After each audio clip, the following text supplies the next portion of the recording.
Hello students, आपका एक बार फिर से हमारे ऑनलाइन क्लासेस में आपका स्वागत है। पिछली क्लास में हमने आपको 9th क्लास में चैप्टर 2 से रिलेटेड कुछ इम्पोर्टेंट नोट्स के बारे में बताया था।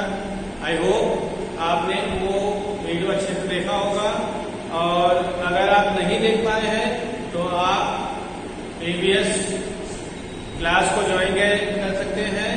इसका जो इंस्ट्रक्शन है आपको डिस्क्रिप्शन में दिया जा चुका है, आप उसमें क्लिक करके पिछला वीडियो देख सकते हैं। ठीक है, तो इसके लिए हम क्यों बोल रहे हैं कि आपको पिछला वीडियो देखना चाहिए, क्योंकि आज हम एक्सरसाइज की बात करने वाले हैं। एक्सरसाइज 2.1, उसमें उन बेसिक इम्पोर्टेंट कॉन्सेप्ट का यूज होने वाला है। इसलिए आपको अगर ये समझना है तो आपको पिछला वीडियो देखना जरूरी होगा। ओके, तो आज चलते हैं अपने एक्सरसाइज 2.1 में। ठीक है, आज हम आपके लिए क्या लेके आए हैं, class 9 English medium subject math में चैप्टर 2.1 या एक्सरसाइज 2.1। ठीक है, अब आपको इसमें कोई प्रॉब्लम ना हो, इसके लिए हमने काफी कुछ क्वेश्चन हमने पहले से ही बोर्ड में देख रखा है, क्योंकि अगर आप क्वेश्चन लिखकर सॉल्व करते हैं तो उसमें काफी टाइम का लॉस होता है। इसलिए हमने पहले से ही क्वेश्चन को लिख के रखे हैं और उसी का आज हम सोल्यूशन जानते हैं। चलिए चलते हैं अपने क्वेश्चन में। Question number first, which of the following expression are polynomial in one variable and which are not? State reason for your answer. ठीक है, आपका क्वेश्चन क्या है, आपको बताना है which are the following expressions। आपको कुछ एक्सप्रेशंस दिए गए हैं, आपके पास 5 क्वेश्चन है। आपको बताना है कि इनमें से कौन सा पॉलिनोमियल वन वेरिएबल में है और कौन सा नहीं है। अगर नहीं है तो उसका क्या रीजन है कि वो वन वेरिएबल में पॉलिनोमियल नहीं है। ठीक है, चलिए आंसर में आते हैं। तो क्वेश्चन नंबर हमारा फर्स्ट क्या है, ए नंबर 4x² - 3x+7। ये हमारा वन वेरिएबल में पॉलिनोमियल है कि नहीं है। ठीक है, तो देखिए सबसे पहली बात, वन वेरिएबल में पॉलिनोमियल होने के लिए हमारा इसका पॉलिनोमियल होना जरूरी है। ठीक है, कहने का मतलब अगर आपको ये प्रूव करना है कि ये हमारा वन वेरिएबल में पॉलिनोमियल है तो इसके लिए पॉलिनोमियल होना जरूरी है। पहले हम ये चेक करते हैं कि पॉलिनोमियल क्या होता है, क्या पॉलिनोमियल है कि नहीं है। अगर आप ये जानना चाहते हैं कि पॉलिनोमियल क्या होता है तो आप पिछले वीडियो को देख सकते हैं, उसमें हमने आपको डिटेल से बताया है। चेक करते हैं, देखिए हमारा क्वेश्चन है 4x² - 3x+7। तो हमारा ये एक पॉलिनोमियल है, जो कि पॉलिनोमियल की डेफिनेशन होती है कि उसमें वेरिएबल की जो पावर होती है वो नॉन नेगेटिव इंटीजर होती है। तो इसमें जितनी भी पावर है, चाहे पावर 2 हो चाहे पावर 1 हो, वो हमारा एक नॉन नेगेटिव इंटीजर है। ठीक है, तो चलिए पहला वर्ड हो गया कि हमारा ये पॉलिनोमियल है। अब हमको ये चेक करना है कि वन वेरिएबल में है कि नहीं है। वन वेरिएबल का मतलब क्या हुआ कि इसमें केवल एक ही वेरिएबल का यूज होना चाहिए। अगर x है तो हर जगह x ही होना चाहिए, अगर y है तो y ही होना चाहिए, अगर t है तो हर जगह t ही होना चाहिए। तो जैसे कि देख सकते हैं अपने क्वेश्चन में हमारे पास 4x² है, फिर 3x है और बाकी उसमें नहीं है। इसका मतलब क्या है, it is a one variable polynomial. Clear, चलिए सेकंड क्वेश्चन में चलते हैं। सेकंड क्वेश्चन क्या है हमारा, y²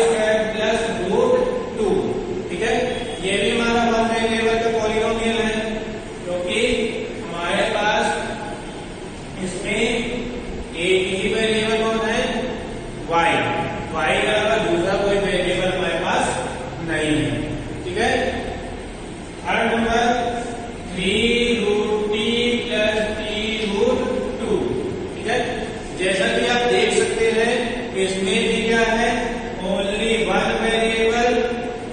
कौन सा वेरिएबल है? t। ओके।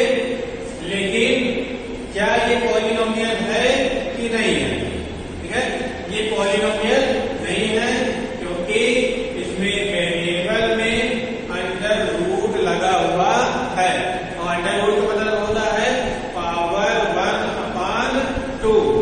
पावर 1/2 जो कि एक इंटीजर नहीं है, इसलिए क्या बोल सकते हैं? It is not a polynomial. Okay.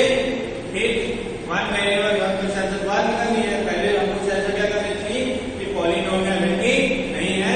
तो आप इसमें लीजिए क्या लिखेंगे? It is not a polynomial because the power of variable is not a integer. Okay. Now next D number y + 2/y। ये भी हमारा पॉलिनोमियल नहीं है क्योंकि इसमें जो वेरिएबल है 2/y। अगर इसकी पावर की चर्चा करते हैं तो पावर कितना आता है? -1। और -1 एक निगेटिव इंटीजर है और पॉलिनोमियल में निगेटिव इंटीजर्स पावर में नहीं आते हैं। तो इसमें भी क्या लिख सकते हैं कि हम it is not a polynomial because the power of variable is a negative integer. Now question number E। Fifth question में आते हैं तो आपके पास क्या लिखा हुआ है? x⁻10 + y⁻3 + t⁻50। ठीक है। तो जैसे कि आप देख सकते हैं कि इसमें पावर क्या है? Only for positive integer. Hence it is a polynomial. But हमसे क्वेश्चन में क्या मांगा था कि कौन सा वन वेरिएबल में पॉलिनोमियल है। तो आप देख सकते हैं यहाँ पे हमारे पास एक वेरिएबल x भी है, एक y भी है और एक t है। तो इसमें क्या कहेंगे? It is not a one variable polynomial, it has 3 variable x, y and t। It is clear? I hope आप क्वेश्चन नंबर 5 को अच्छी तरह से समझ गए होंगे। अब चलते हैं क्वेश्चन नंबर 2 की ओर। ओके। तो क्या क्वेश्चन नंबर 2 है हमारा? Right the coefficient of x² in each of the following. आपको कई सारे क्वेश्चन दिए गए हैं जो हमने आपको पहले से ही बोर्ड में लिख के रखा है। ओके। आपको बताना है कि इसमें जो x² है उसका कोएफिशिएंट कितना है। ओके। चलिए चलते इसके आंसर में। देखिए फर्स्ट क्वेश्चन क्या है हमारा? 2 + x² + x। ओके। हमको बताना है इसमें x² का कोएफिशिएंट कौन सा है। तो इसके लिए सबसे पहले हमको क्या चाहिए? x² वाला टर्म में चाहिए क्योंकि हमको बताना किसका है? x² का कोएफिशिएंट बताना है, इसलिए हमको x² वाला टर्म में ही ढूंढना होगा। और कोएफिशिएंट क्या होता है? उस वेरिएबल के साथ जो भी कांस्टेंट या जो भी नंबर उसके मल्टीप्लाई रिलेशन में होगा वही होगा उसका कोएफिशिएंट। जैसा कि आप देख सकते हैं हमारा 2 + x² + x में x² वाला टर्म ये बीच वाला होगा। ठीक है। अब हमको पता करना है इसका कोएफिशिएंट क्या है।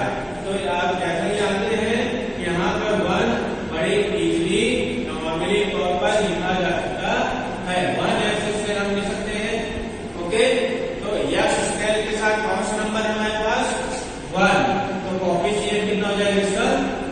1। ओके। आई होप आप इसको समझ गए होंगे। चलिए कोई दूसरा क्वेश्चन लेते हैं। तो दूसरे क्वेश्चन में क्या लिखा है हमारे पास? 2 - x² + x। क्वेश्चन वही है पर डिफरेंट कितना है? पहले प्लस में था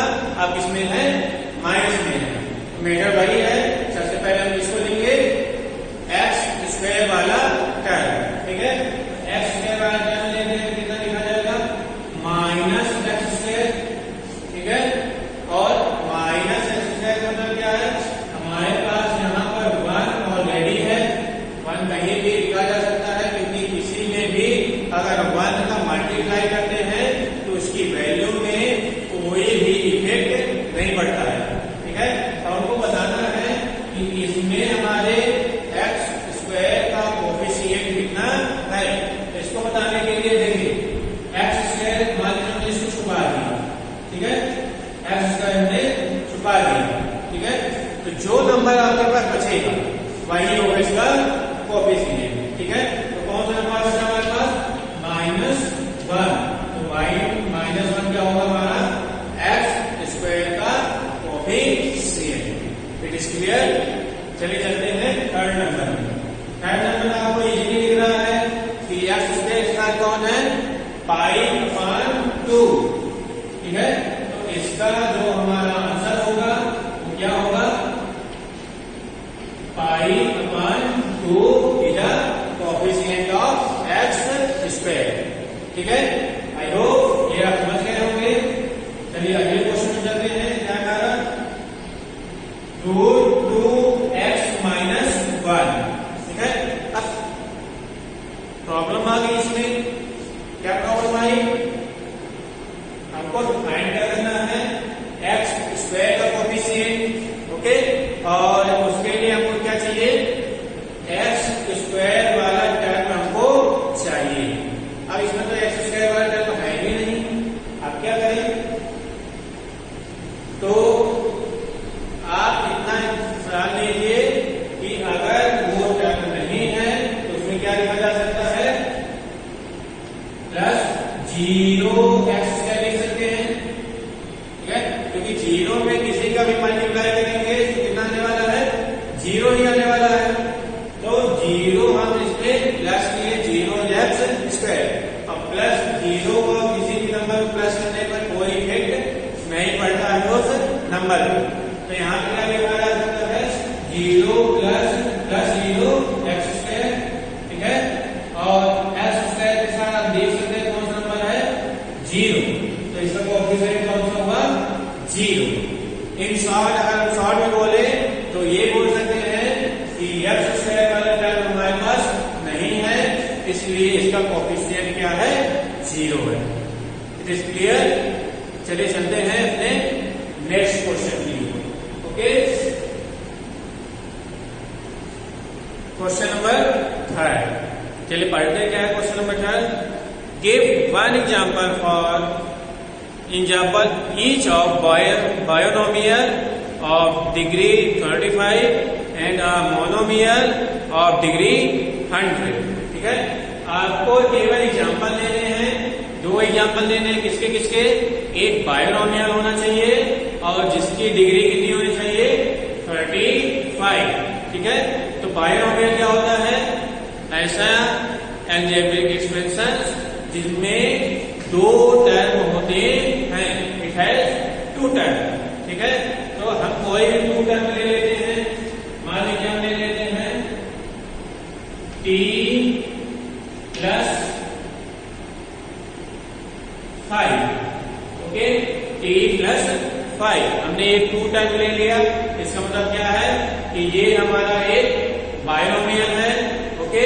और दूसरी कंडीशन क्या बोली थी, इसकी डिग्री 35 होनी चाहिए, ठीक है। 35 मतलब डिग्री 35 मतलब क्या है, इसकी मैक्सिमम डिग्री, सबसे बड़ी डिग्री क्या होनी चाहिए, 35।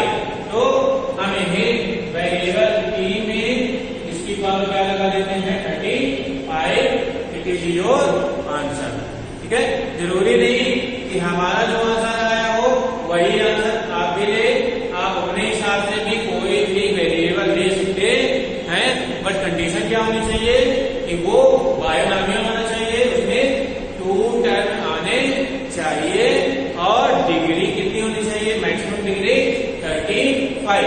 चलिए इसको किसी और एक एग्जाम्पल से बताते हैं, ठीक है। सपोज हमको ये आंसर अच्छा नहीं लग रहा है, ठीक है। हमको ये आंसर अच्छा नहीं लग रहा है तो हम कोई और ले लेते हैं, suppose that y plus x। Okay, binomial है क्योंकि इसमें 2 टर्म्स हैं। ओके, फिर दूसरी बात हमने बोला कि जो वेरिएबल है उसकी मैक्सिमम डिग्री क्या होनी चाहिए, 35। तो आप इसमें किसी भी एक वेरिएबल में पावर 35 लगा सकते हैं। सपोज दैट हमने क्या लगा दिया, x पावर 35। अब आप बाई को आप चाहे लगाएं और चाहे नहीं लगाएं, इसको कोई इफेक्ट नहीं पड़ता है। ठीक है, अगर आप लगाना भी चाहते हैं, अगर आपकी इच्छा है तो वो डिग्री 35 से ज्यादा नहीं होनी चाहिए। ओके, तो डिग्री का मतलब होता है वो मैक्सिमम डिग्री ही होनी चाहिए। ठीक है, अब बात करते हैं सेकेंड पार्ट की। तो उसमें बोला गया है अब मोनोमियल डिग्री है 100।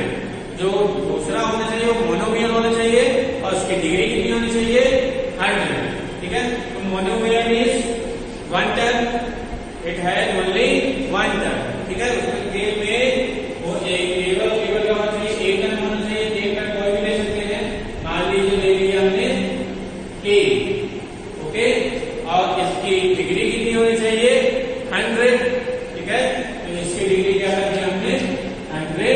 ये होगा हमारा आंसर। आपको अच्छा नहीं लगता तो आप दूसरा भी कोई वेरिएबल यहाँ पर ले सकते हैं। ओके, आई होप आप ये क्वेश्चन समझ गए होंगे। चलिए अब चलते हैं अपने नेक्स्ट क्वेश्चन की ओर।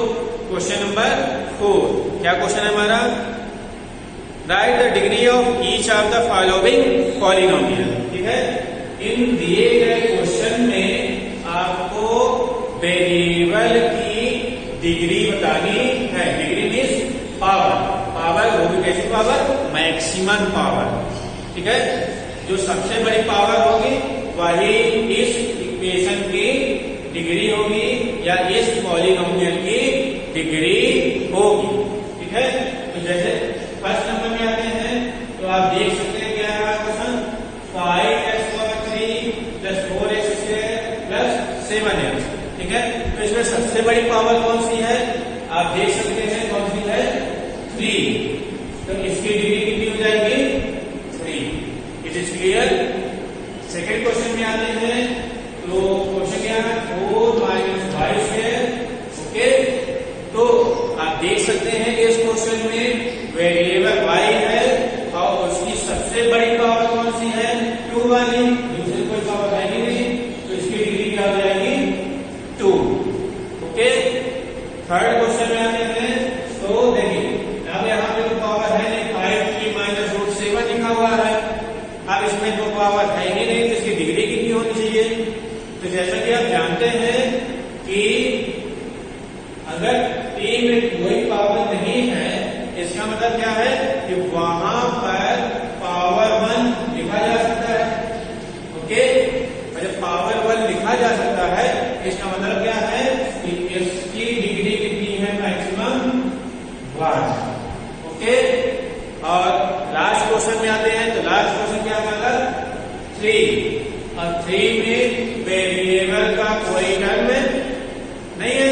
ठीक है, जब वेरिएबल और कोई टर्म नहीं है इसका मतलब क्या है कि उसकी डिग्री क्या है, 0। उसकी डिग्री कितनी है, 0। अब ये कैसे मालूम चले कि इसकी डिग्री 0 ही है, कुछ भी तो हो सकती है, 100 भी हो सकती है, 1000 भी हो सकती है।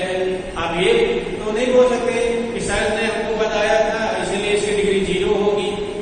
उसमें कोई रीजन तो होना चाहिए कि नहीं हमने किसके कारण इसको बताया था। चलिए रीजन इसका जानते हैं, इसकी डिग्री 0 क्यों है। ठीक है, तो देखिए हमारे पास क्या लिखा हुआ है, 3। तो 3 प्लस 0 लिखा जा सकता है। ओके, 0 किसी के साथ प्लस करेंगे तो उस नंबर को कोई इफेक्ट नहीं पड़ता है। ओके, चलिए 0 ना लेकर देखिए कुछ और ले लेते हैं। सपोज दैट इंटू 3 इंटू 1 ये लिखा जा सकता है। 3 बन गया कितना होता है 3। ओके, अब एक बात और ध्यान देगा, एक फार्मूला आपने प्रीवियस क्लास पढ़ा होगा, कौन सा, x पावर 0 इक्वल टू 1। या किसी भी नंबर की पावर अगर क्या है 0 है तो उसकी वैल्यू क्या आती है 1। तो x पावर 0 का कितना हुआ 1। तो x पावर 0 की जगह क्या लिखा करते थे हम 1। तो 1 की जगह पे क्या लिखा जा सकता है x पावर 0। तो हम इसको लिख दिए 3x पावर 0। अब आप देख सकते हैं इसमें वेरिएबल क्या है हमारा x है और उसकी मैक्सिमम पावर कितनी है 0। ओके, आई होप आप ये क्वेश्चन समझ गए होंगे। चलिए नेक्स्ट क्वेश्चन में चलते हैं। तो नेक्स्ट क्वेश्चन क्या है हमारा,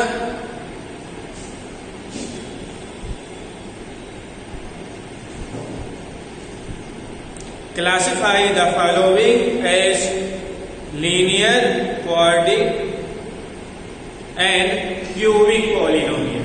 ठीक है, आपको कुछ क्वेश्चन दिए गए हैं, आपको ये बताना है कि ये लीनियर है, क्वाड्रिक है कि क्यूबिक है।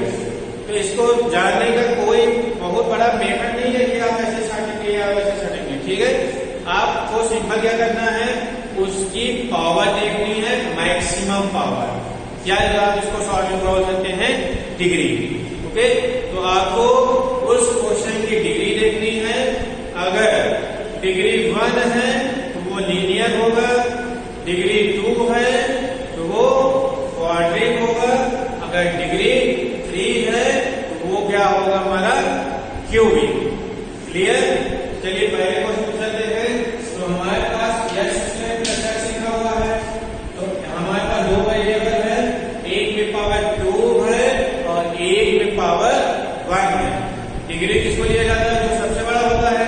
तो सबसे बड़ा कौन सा है, पावर 2 वाला, और पावर 2 मतलब क्वाड्रिक पॉलिनोमियल। ओके, तो ये कौन सा हमारा क्वाड्रिक पॉलिनोमियल। ठीक है, सेकेंड क्वेश्चन में आते हैं। तो सेकेंड क्वेश्चन क्या हमारा, x माइनस x पावर 3। ठीक है, x माइनस x पावर 3। तो इसमें आप देख सकते हैं कि सबसे बड़ी पावर क्या है 3 और पावर 3 वाला क्या होता है क्यूबिक। तो ये हमारा क्या है क्यूबिक पॉलिनोमियल। ओके, थर्ड में आते हैं। तो थर्ड क्या हमारा y plus y square plus 4। ठीक है, आप देख सकते हैं कि सबसे बड़ी पावर कौन सी है 2, यानी इस पॉलिनोमियल की डिग्री कितनी है 2, और डिग्री 2 वाला क्या होगा हमारा quadric polynomial. It is clear. Next question में चलते हैं। क्या है क्वेश्चन हमारा 1 प्लस x। ठीक है, x हमारा वेरिएबल है और वेरिएबल की मैक्सिमम पावर कितनी है 1, और पावर 1 वाला क्या कहलाएगा लीनियर पॉलिनोमियल। तो ये हमारा क्या है लीनियर पॉलिनोमियल। सेम है नेक्स्ट क्वेश्चन भी है 3t मतलब 3 पावर 1, और पावर 1 का मतलब क्या होगा, ये हमारा एक लीनियर पॉलिनोमियल है। ओके, अगले बात करते हैं। तो क्या लिखा हमारे पास r स्क्वायर मतलब पावर 2। तो ये क्या होगा हमारा ये quadric polynomial. Okay, I hope आप इस एक्सरसाइज को अच्छी तरह से समझ गए होंगे। कोई ज्यादा बड़ी चीजें नहीं है, सिंपली आपको देख कर आंसर इनके बताने हैं।